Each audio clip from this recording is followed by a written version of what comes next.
Hello students, मैं हूं अनीता, आपकी साइंस टीचर। आशा करती हूँ आप सभी अच्छे होंगे और अपनी पढ़ाई भी अच्छे से कर रहे होंगे। तो आज हम करने जा रहे हैं वर्कशीट नंबर 69। विज्ञान की वर्कशीट है 10th क्लास की और हमारा चैप्टर चल रहा है जीव जनन क्यों करते हैं। इसमें हेडिंग फर्स्ट वाला जो पॉइंट है ये है निषेचन या फर्टिलाइजेशन। तो वह विधि जिसमें नर युग्मक शुक्राणु या मादा युग्मक अंडाणु आपस में मिलकर युग्मनज बनाते हैं उसे निषेचन कहते हैं। तो क्या क्या है निषेचन या फर्टिलाइजेशन? तो हम जानते हैं कि फीमेल से कौन सा गैमेट आता है, एग आता है, और मेल से आता है स्पर्म। स्पर्म कैसा होता है, ये हेड है और ये टेल है उसकी। तो इन दोनों का जब फ्यूजन होता है, आपस में जो मिलते हैं ये दोनों, तो कैसे मिलेंगे? जैसे ये एग है और ये स्पर्म है, इन दोनों का जब फ्यूजन होता है तो ये क्या बना देते हैं, ये जाइगोट बना देते हैं या युग्मनज बना देते हैं। तो इस प्रोसेस को यहाँ जो इनके जो मिलन हो रहा है और उससे क्या बन रहा है, ये जाइगोट बन रहा है। इस पूरे प्रोसेस को क्या बोल रहे हैं, फर्टिलाइजेशन या निषेचन।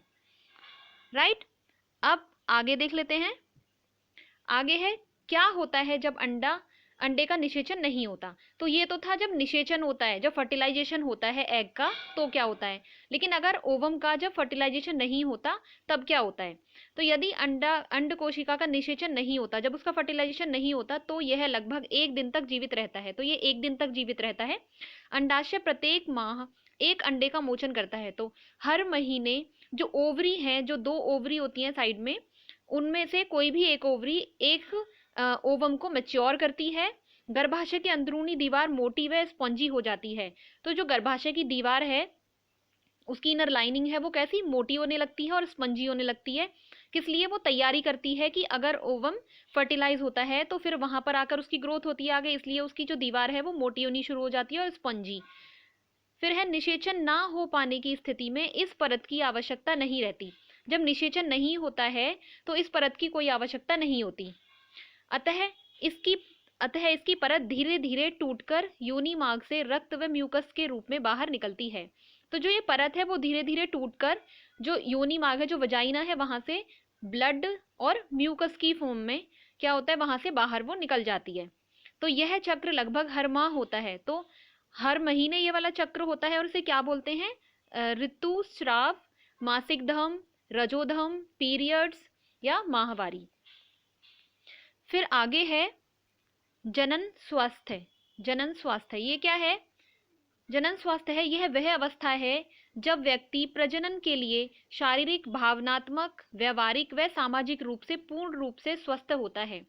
जब कोई भी जो व्यक्ति है वो प्रजनन के लिए, जब वो अपने शारीरिक रूप से भी, भावनात्मक रूप से, व्यवहार मतलब जब वो मेंटली भी सेटिस्फाई है, जब वो उसे कोई प्रॉब्लम नहीं है, जब ठीक ठाक सब चल रहा है, तो उस टाइम की वो जो कंडीशन होती है, वो जो हेल्थ होती है कि वो दिमाग से भी नॉर्मल है, वो वैसे बिहेवियर से भी नॉर्मल है, तो उसको क्या बोल रहे हैं, ये उस वाली अवस्था को जनन स्वास्थ्य बोल रहे हैं।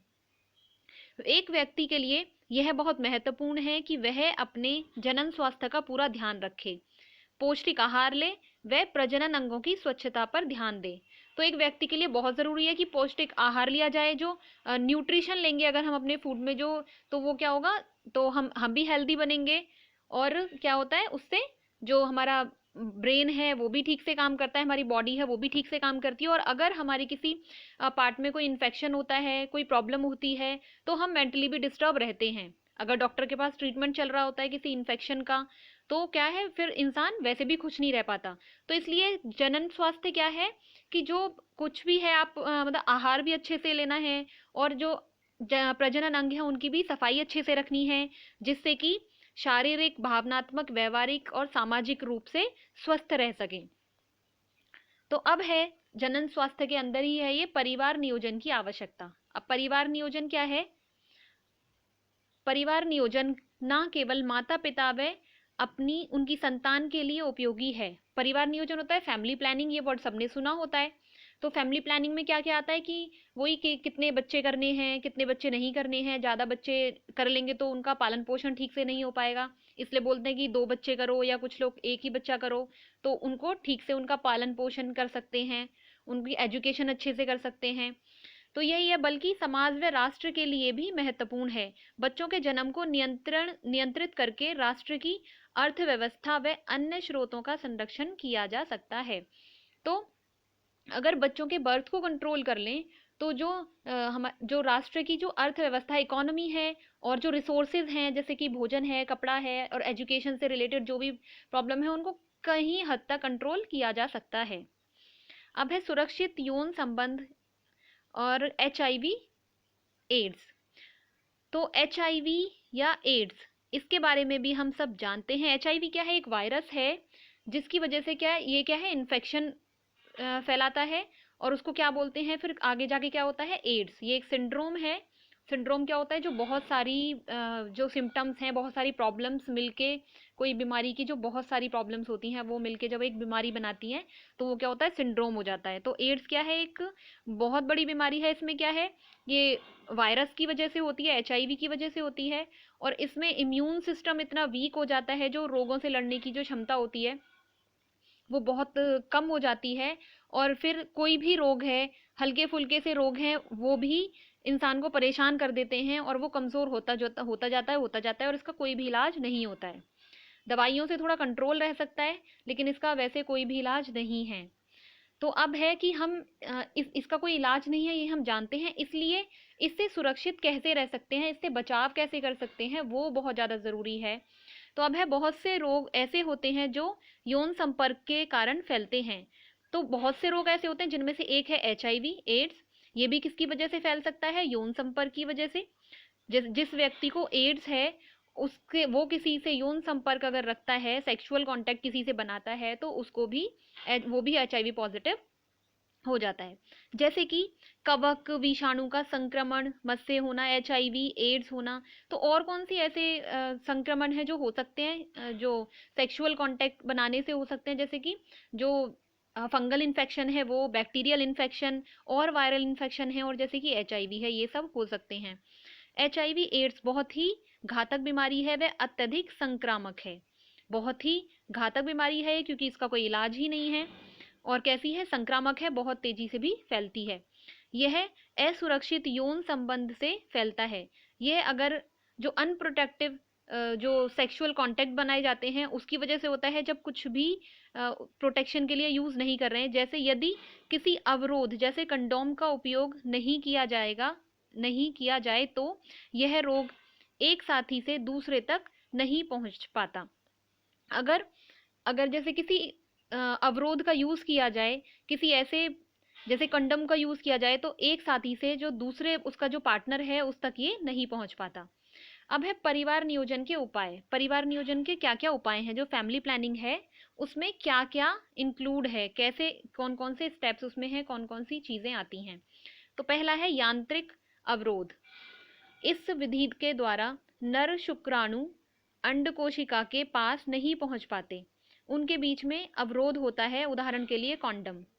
तो ये क्या है कि जो स्पर्म है वो ओवम तक नहीं पहुंच पाते हैं, उसके लिए किसका यूज किया जाता है? इसमें जो उदाहरण के लिए दिया हुआ है, कॉन्डम दिया हुआ है। ठीक है, I think every one is well aware of it कि कॉन्डम क्या है। ये सभी को पता होता है, एडवर्टाइजमेंट भी इतने हैं। ठीक है, तो इसकी वजह से क्या है कि जो स्पर्म है वो ओवम तक नहीं पहुंच पाता है। सेकंड है इसका हार्मोन के संतुलन में परिवर्तन। इस विधि में हार्मोन के असंतुलन के कारण समय पर अंडे का मोचन नहीं होता। तो ये क्या है? जो टैबलेट्स लेते हैं, कॉन्ट्रासेप्टिव टैबलेट्स होती हैं, उनकी बात यहाँ पे हो रही है। अतः निषेचन नहीं हो पाता। तो ये क्या है? कॉन्ट्रासेप्टिव टैबलेट्स होती हैं जो गर्भ निरोधक गोलियां या इंजेक्शंस होते हैं, उनकी वजह से जो एग या तो मैच्योर नहीं हो जाता है तो उनका फर्टिलाइजेशन नहीं हो पाता। तो लंबे समय तक इनका सेवन करना स्वास्थ्य के लिए हानिकारक है। लेकिन ये जो कॉन्ट्रासेप्टिव टैबलेट्स हैं, इंजेक्शंस हैं, ये पहले टाइम में बहुत यूज किए जाते थे। लेकिन इनसे क्या था?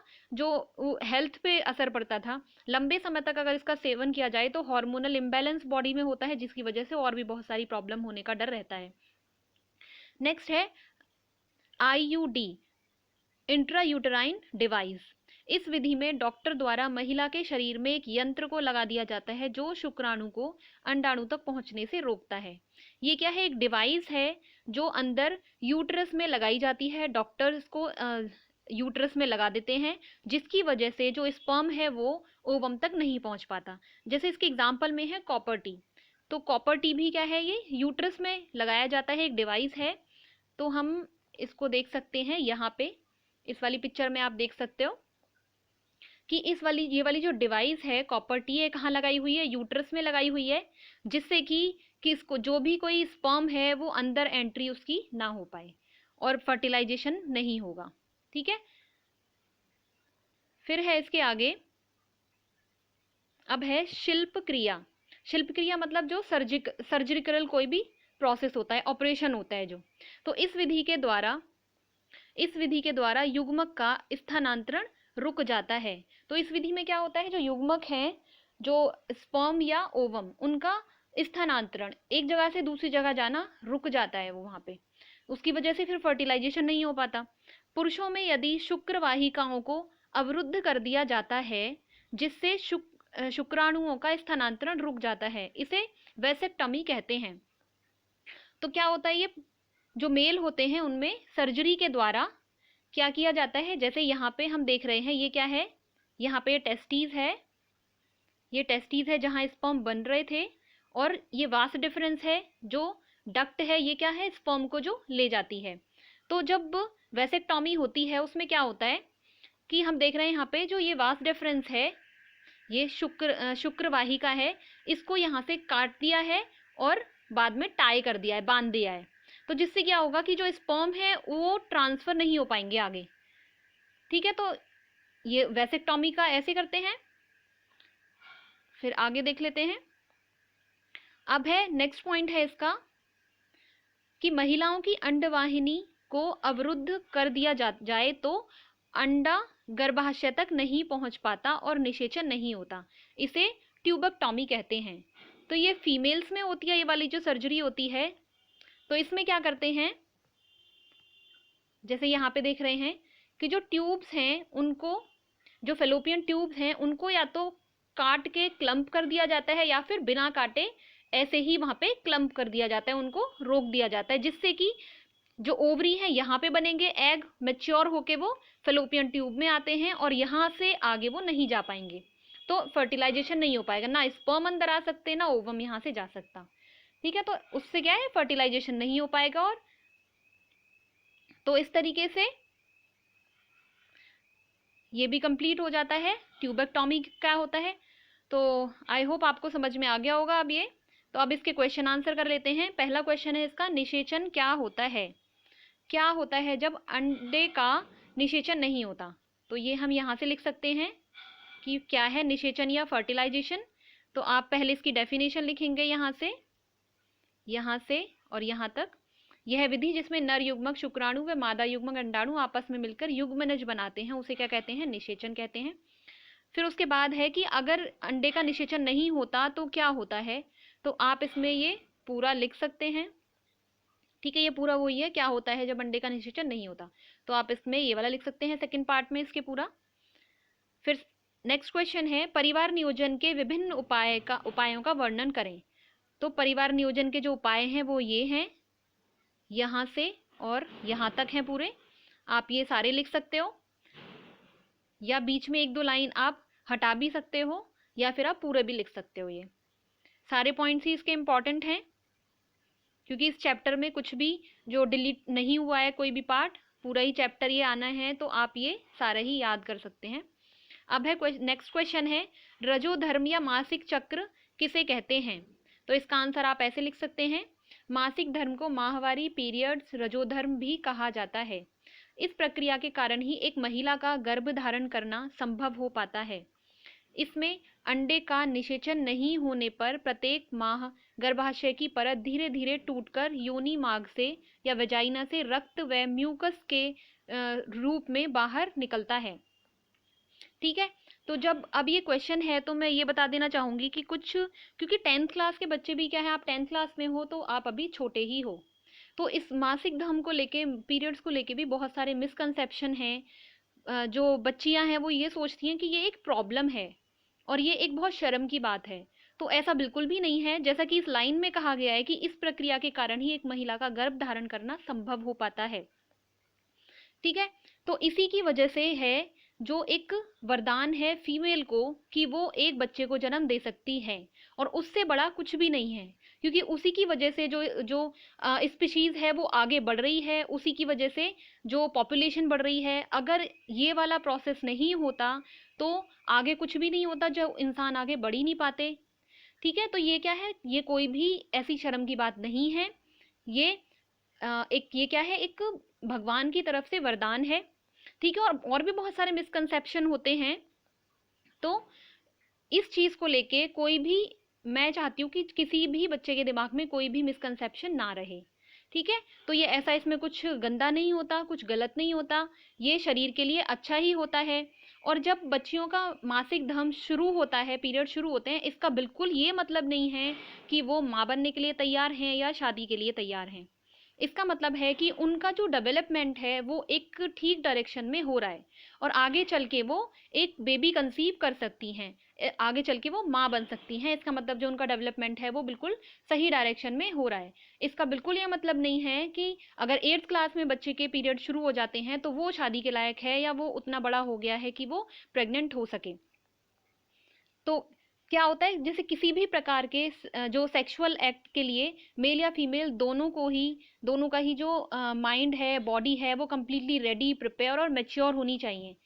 तो कभी कभी जैसे क्या होता है, विलिंगली और नॉन विलिंगली अगर बच्चों की बढ़ती उम्र में उनकी मर्जी या गैर मर्जी से कोई सेक्सुअल एक्ट होता है, तो अगर प्रेगनेंसी के भी चांसेस हो सकते हैं, क्योंकि पीरियड शुरू हो चुके हैं। लेकिन उसमें क्या होता है कि जो प्रेगनेंसी है वो फिर उनकी हेल्थ के लिए ठीक नहीं है, क्योंकि प्रेगनेंसी में बहुत सारे हार्मोनल चेंजेस आते हैं, और बहुत टाइप के जो बॉडी है उसमें भी चेंजेस आते हैं। तो वो क्या है, वो बहुत खतरनाक भी हो सकता है, उसकी वजह से जान भी जा सकती है।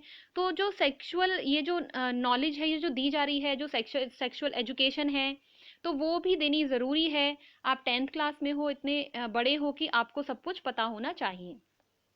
ठीक है, तो इसलिए ये वाली चीज़ें हैं जो आपके चैप्टर में हैं, ताकि आपको ये सब समझ में आए। तो हम नेक्स्ट क्वेश्चन कर लेते हैं। नेक्स्ट क्वेश्चन है इसका, जनन स्वास्थ्य क्यों महत्वपूर्ण है। तो इसे हम देख लेते हैं कि जनन स्वास्थ्य क्यों महत्वपूर्ण है। तो इसमें आप लिखेंगे जनन स्वास्थ्य महत्वपूर्ण है। पहला जो इसका पॉइंट है वो लिखेंगे, जनन स्वास्थ्य शारीरिक, मानसिक, व्यवहारिक तथा सामाजिक रूप से स्वस्थ रहने के लिए आवश्यक है। जैसे कि बताया गया कि अगर जो ऑर्गन्स हैं वो ही ठीक नहीं रहेंगे, उनमें ही अगर कुछ इन्फेक्शन होगा, तो हम ना तो हमारा शरीर ही ठीक है, ना हम मानसिक रूप से ठीक रहेंगे, और ना हम किसी से ढंग से व्यवहार कर सकेंगे, और ना ही हम सामाजिक रूप से स्वस्थ रह पाएंगे। सेकंड पॉइंट है इसका फिर, जनन स्वास्थ्य के द्वारा यौन संपर्क के कारण फैलने वाले रोगों से बचाव हो सकता है। जैसे कि बताया, HIV एड्स है, और बैक्टीरियल इन्फेक्शन है, फंगल इन्फेक्शन होते हैं बहुत सारे, तो उनसे भी जनन स्वास्थ्य की वजह से क्या है, उनसे भी बचाव हो सकता है। थर्ड पॉइंट है इसका, यह सुरक्षित यौन संपर्क के लिए आवश्यक है। तो ये किसके लिए जरूरी है, सुरक्षित यौन संपर्क के लिए जरूरी है, जिससे आगे ऑर्गेनिज्म को जन्म देते हैं, आगे स्पीशीज बढ़ती है। तो ये बहुत इंपॉर्टेंट है इसलिए। ठीक है, फिर नेक्स्ट क्वेश्चन देख लेते हैं। ये है, HIV एड्स से कैसे बचाव किया जा सकता है। तो इसका आंसर आप इस तरीके से लिख सकते हैं। अच्छा, जब HIV एड्स की जब यहाँ पे बात हो रही है, तो उसको लेकर भी जो मिसकंसेप्शन है वो भी दूर होना चाहिए। जैसे कि HIV, कभी भी अगर कोई HIV पॉजिटिव है, उसको गले लगाने से, उसके पास बैठने से, उसके साथ खाना खाने से कभी नहीं फैलता है, उससे हाथ मिलाने से कभी नहीं फैलता है। ठीक है, तो अगर आपको कभी पता चलता है कि कोई HIV पॉजिटिव है, तो उसके साथ ऐसे भेदभाव बिल्कुल ना करें। तो जो कुछ जो कंडीशन होती हैं, जो एक कुछ कि किन कारणों से फैल सकता है, तो उनमें ये बिल्कुल भी नहीं है कि बैठ नहीं सकते, हाथ नहीं मिला सकते, बात नहीं कर सकते, गले नहीं मिल सकते, खाना नहीं खा सकते, ऐसा कुछ नहीं है। तो इसमें पहला पॉइंट है, यौन संपर्क के समय कॉन्डम का प्रयोग करें। दूसरा है, रक्त की आवश्यकता होने पर HIV जांच किया रक्त ही ग्रहण करें। तीसरा है, इसका इस्तेमाल किए हुए इंजेक्शन या अन्य प्रकार की सुई से बचाव, अर्थात इस्तेमाल ना करें। ठीक है, तो यहाँ पे आपकी वर्कशीट कंप्लीट होती है। आशा करती हूँ आप सभी को ये वर्कशीट समझ में आई होगी। Thank you for watching, have a nice day.